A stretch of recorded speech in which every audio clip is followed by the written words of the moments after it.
शोएब शाहीन साहब हमारे साथ मौजूद हैं, लीगल एक्सपर्ट हैं, उनसे पूछ लेते हैं कि इसकी पॉसिबिलिटी कितनी है। शोएब शाहीन साहब, अब क्या ये हुकूमत का यकीनी तौर पे दिल तो बहुत है, प्लान भी है, इसकी पॉसिबिलिटी कितनी है? क्या सदर मुमलिकत अगर उनका साथ नहीं देते हुकूमत का, तो उसके अलावा भी कोई तरीका है इम्पोज करने का इमरजेंसी? सर देखिए, पहली बात तो ज़रा सा बैकग्राउंड मैं आधा मिनट सिर्फ दे के आगे जाऊँगा। ये दो श्योर। 2-3 महीने से जब से ये असेंबली डिसॉल्व हुई है पंजाब और केपीके की, जो ही सुप्रीम कोर्ट ने इसको नोटिस लिया, यकम मार्च के फैसले से लेकर के 4/4 के फैसले तक और आज तक 14 मई तक जो इलेक्शंस होने थे, ये सारा इन्होंने ड्रामा रचाया 2 ढाई महीने में, 3 महीने में, 4 महीने में।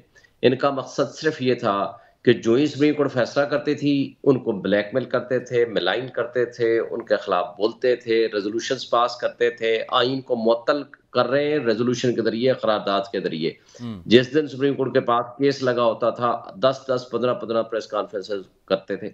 ये एक माहौल क्रिएट कर रहे थे ताकि लोगों का, आम पब्लिक का जो इदारों के ऊपर ट्रस्ट है, जस्टिस सिस्टम के ऊपर ट्रस्ट है, कानून की हुक्मरानी के ऊपर ट्रस्ट है, वो शेक हो जाए। फिर उन्होंने जिस भोंडे तरीके से अगवा किया, पहले कराया गया, बल्कि रेंजर्स के जरिए इस्लामाबाद हाई कोर्ट में, जब उसी केस में बाकी केसेस के अलावा एक शख्स अपनी जमानत के लिए आ रहा है, और कल बल्कि जस्टिस मियां गुल हसन साहब ने बताया, मैं खुद इमरान खान साहब का वकील हूँ, उन्होंने बताया जनाब हमारी तो सीसीटीवी फुटेज जो है वो उठा कर ले गए हैं, जी। ये तो सीधा सीधा जो है वो डकैती है। तो उन्होंने अटॉर्नी जनरल से पूछा कि जी आपने अभी तक पर्चा क्यों नहीं कराया और अभी तक वो रिकवरी क्यों नहीं की। बहरहाल ये एक एस्पेक्ट है। अब उसके बाद रिएक्शन आना था, इसलिए कि आप जवाब पैदा कर रहे हो।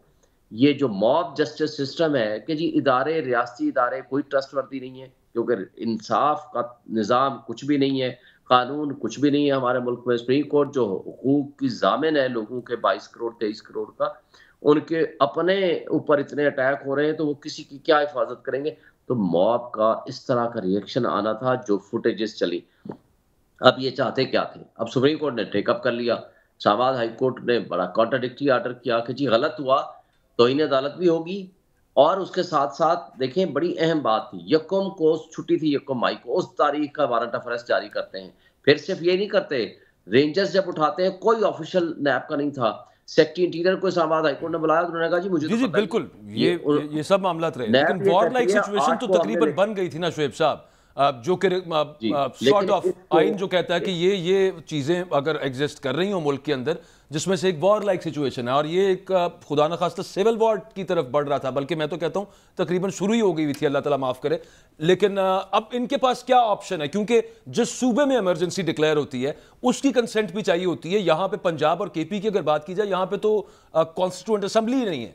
तो ऐसी सूरत के अंदर क्या आइन खामोश है, या उसमें से कोई इस देखें, इबहाम नहीं, का या इस देखें, फायदा उठाया जा सकता है हुकूमत की तरफ से? ये सारा ड्रामा मकसद इनका था इमरजेंसी लगाने का। ठीक है। सुप्रीम कोर्ट और इस्लामाबाद हाई कोर्ट ने उनको रिवर्स कर दिया, इनके ख्वाबों पे पानी फेर दिया। बिल्कुल ठीक। अब क्वेश्चन ये है कि आर्टिकल 232 से लेकर आर्टिकल 236 35 तक ये सारे प्रोविजन है मुख्तलिफ कि इमरजेंसी कैसे कैसे लग सकती है। अगर उसकी डिटेल में जाए बगैर मैं सिर्फ मुख्तसर अल्फाज में ये कहूंगा, जी नंबर 1 जरूरी है satisfaction of the president of Pakistan. बिल्कुल ठीक।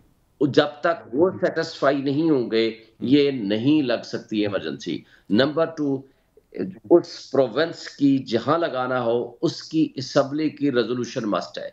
नंबर 3, जो दोनों नेशनल असेंबली एंड सेनेट है उनकी रेजोल्यूशन मस्ट है। लेकिन इन सारी चीजों के बगैर जब तक प्रेसिडेंट ऑफ पाकिस्तान सेटिस्फाई नहीं होंगे कि इस वक्त सिचुएशन ऐसी है, वार की कैफियत है, इंटरनल डिस्टर्बेंस है, फाइनेंशियल इमरजेंसी है, वो नहीं लगा सकते इमरजेंसी। और इस बिल्कुल वक्त ठीक। इमरजेंसी की कोई एक कंडीशन रूमर फुलफिल हो रही एक है रूमर ना शुएब साहब, एक अफवाह जी जो जी है ना वो गर्दिश में बड़े अरसे से रही, और मैं ये कहता हूं कि where there is smoke there is fire, कुछ ना कुछ मामला होता है सदर के इस्तीफे के हवाले से, कि सदर को प्रेशराइज किया जाए या किया जा रहा है, इस्तीफा दे दें अगर सदर, और ये पोजीशन खाली हो जाए तो फिर कुछ मामला इनकी इस प्लान की राह हमवार हो सकती है, जस्ट इन केस।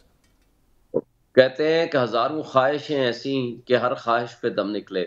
इनकी तो पहले दिन से यही ख्वाहिश है, लेकिन उनको 2/3 मेजॉरिटी के बगैर आप हटा नहीं सकते। उनकी रिज़ाइन हो नहीं सकता। वो रिज़ाइन क्यों करेंगे? उनका टेन्योर सितंबर तक है, विल कंटिन्यू, और उनकी सैटिस्फैक्शन के बगैर इमरजेंसी लग नहीं सकती है। चीफ जस्टिस ऑफ पाकिस्तान पे इसलिए अटैक कर रहे हैं ताकि वो भी रिज़ाइन की कैफियत में आ जाएँ तंग आकर के। वो भी मकसद उनका वही 97 का वही तर्ज़ अमल, वही एग्जैक्टली तरीका है वारदात अडॉप्ट एग्जैक्टली अच्छा करना है। शहीन साहब, लेकिन उस वक़्त ठीक आपने जी। जवाब आ गया। मैं पूछना ये चाह रहा हूँ, आज टेक्निकली 13 मई गुजर गई, तो 14 को यहाँ पे इलेक्शन नहीं हो सकते। कॉमन सेंस की मैं बात कर रहा हूँ, ना कोई आपका पोलिंग, ना कोई बैलेट, ना कोई पेपर। अब मेरा आपसे सिंपली सवाल है, आप कानूनदान है, जो हम कॉमन सेंस से आपकी सुप्रीम कोर्ट की तौहीन भी हो गई, हुक्मदूली भी हो गई, तो ये कौन कौन इसकी सज़ा क्या और किस किस को हो सकती है कि 14 समझ लें टेक्निकली तो हो गई और इलेक्शन तो हो नहीं रहे। अब क्या होना चाहिए लीगली स्पीकिंग?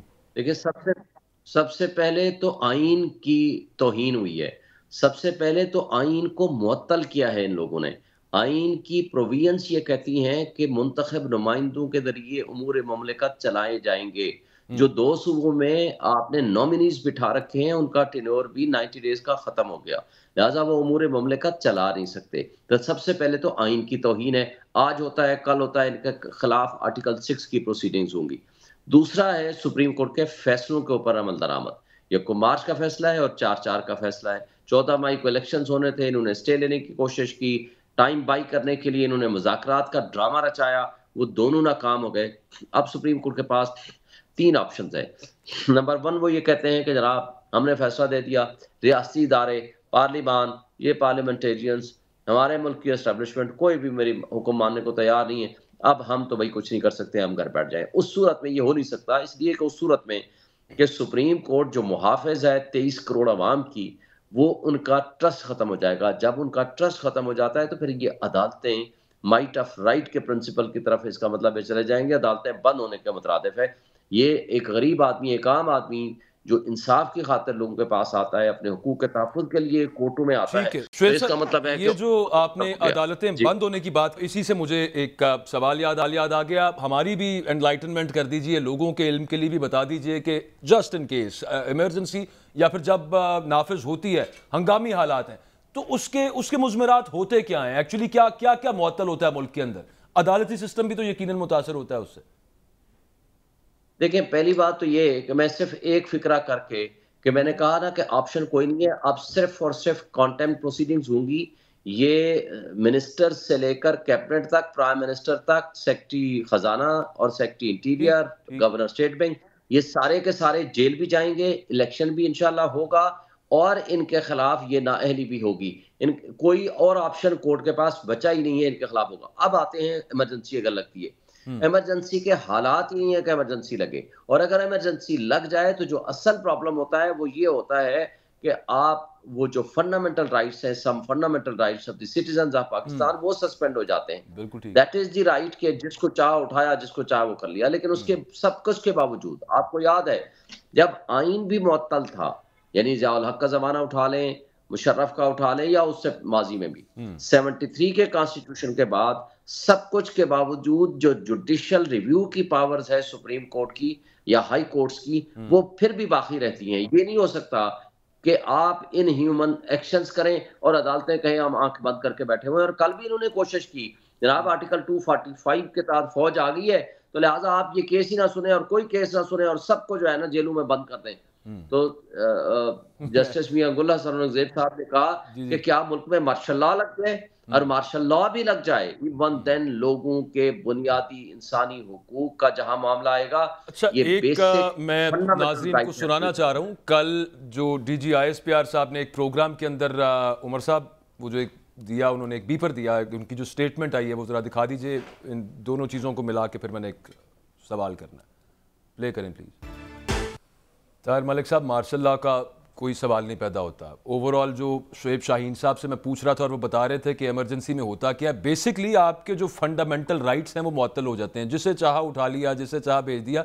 मेरा एक टेक्निकल सा मेरे जहन के अंदर वो बात आ रही है, इमरजेंसी तो लगी हुई है सर, मैं तो वही कह रहा हूँ सारा कुछ तो मुअत्तल है भाई। जब क्या पीछे रह की गया हो? जब आप वजीर आजम ने आज बड़े अच्छी बातें की हैं, मैं भी उनके साथ हूँ, मगर मुझे साथ ये भी कहे कि वजीर आजम के मेरे एक सोसाइटी में एक जर्नलिस्ट है, वो गुम है, मेरा दिल बड़ा बहर है, मैं जिम्मेदार हूँ, मैं आप हमारा बाप है यार, वो 24 करोड़ 25 करोड़ का जिम्मेदार है ना। पाकिस्तान में 3 करोड़ बच्चा वो स्कूल नहीं जा रहा, वो कभी उसके दिल को तीर नहीं लगा।